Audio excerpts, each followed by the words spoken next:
Iniciando nossa primeira aula de 2022, nossa primeira videoaula, hoje vamos estudar o conjunto dos números reais. Antes de ver propriamente o conjunto dos números reais, a gente deve estudar primeiro o conjunto, relembrar primeiro o conjunto dos números racionais, que é representado pela letrazinha Q, estilizada.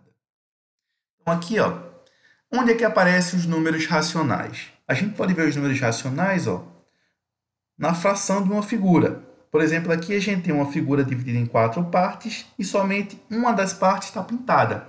Então, a gente pode indicar a fração da parte pintada sendo 1/4 da nossa figura. Do mesmo modo, a parte não pintada representa 3/4 da figura. Então, aqui a gente tem duas frações, que são números racionais. Outra forma da gente encontrar números racionais é quando a gente tem dinheiro envolvido. Então, aqui a gente tem uma cédula de 5, uma de 2, totalizando R$ 7,00, e uma moeda de 25 centavos. Então, a gente tem R$ 7,25, que é representado dessa maneira. 7,25, que na verdade é um número decimal. Todo número decimal também é um número racional. Então, a gente já tem frações e números decimais como sendo números racionais. Além do que, a gente tem números racionais nas divisões. Por exemplo, divisão de 5 por 3. Essa divisão é essa expressão aqui, ó, 1,666 reticência. Essa reticência está indicando que esse padrão de 6, 6, 6 vai se repetir indefinidamente. Na verdade, a gente tem aqui uma dízima periódica, onde o período dela é o 6, que é a parte que está se repetindo. E toda dízima periódica pode ser representada por uma fração também, por uma divisão. Vem de uma divisão, né? Então, divisões são números racionais também. Números decorrentes de uma divisão, né, são números racionais. Receita culinária. A receita do bolo pede para colocar 1,5 copo de suco de laranja. 1,5 de um copo, metade de outro. Medida de comprimento de um segmento. Então, esse segmento aqui, AB, que liga o ponto A ao ponto B, mede 5 centímetros. 5 centímetros também é um número racional. Então, para a gente definir, todo número racional pode ser representado por uma fração com numerador e denominador inteiros.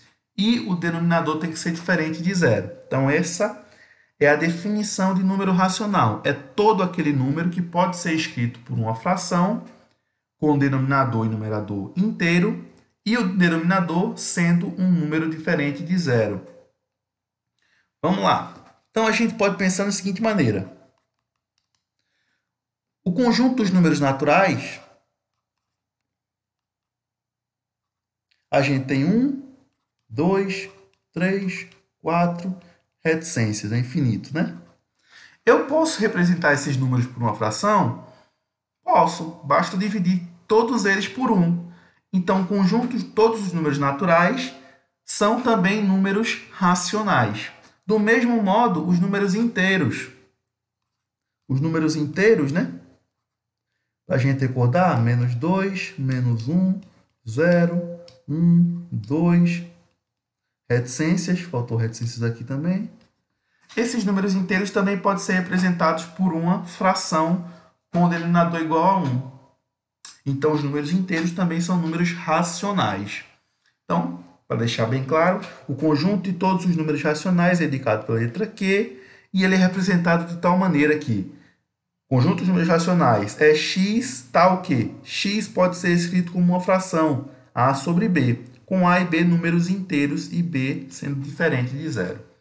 Então, todo número que pode ser escrito por uma fração é um número racional.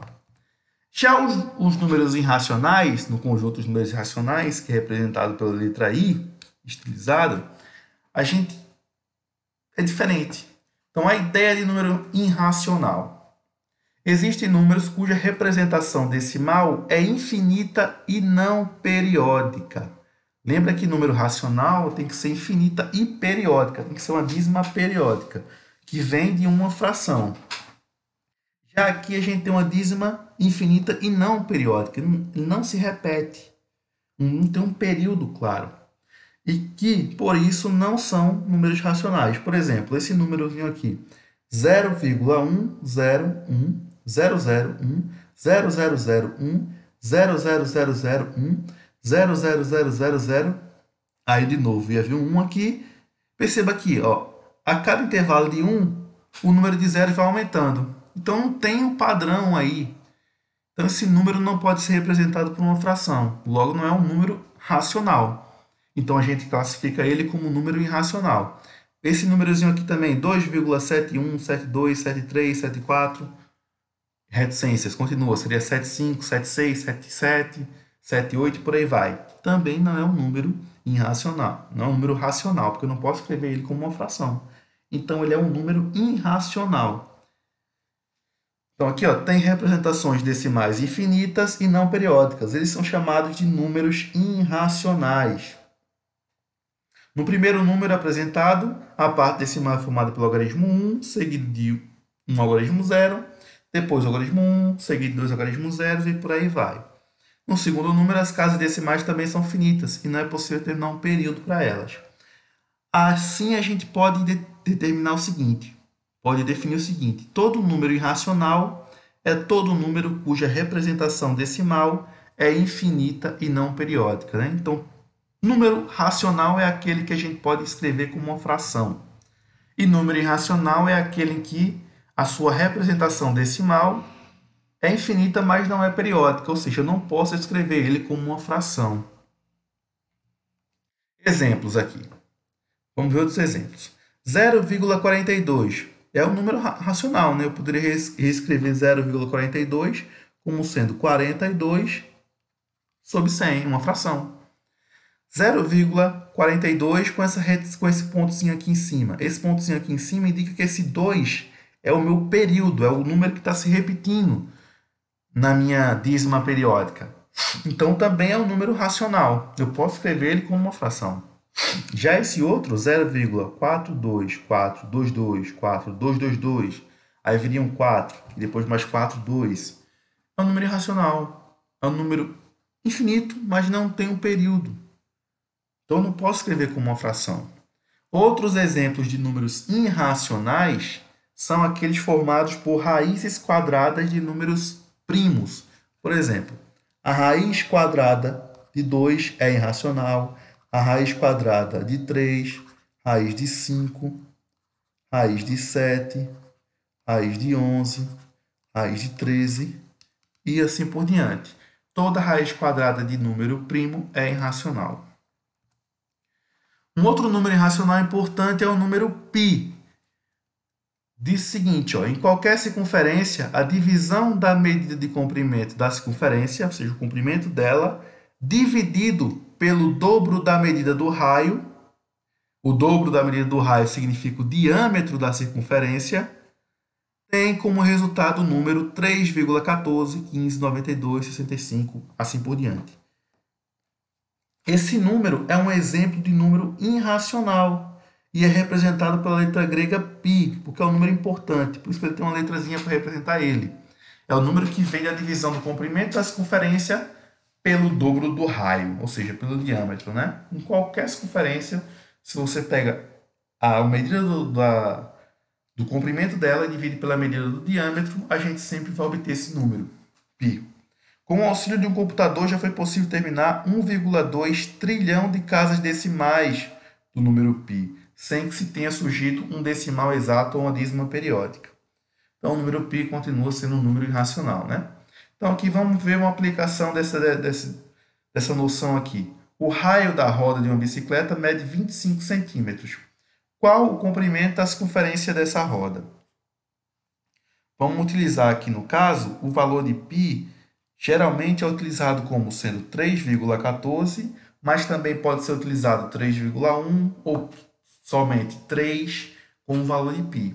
Então, se eu quero saber o comprimento da circunferência da roda, a gente tem uma relação aqui, ó.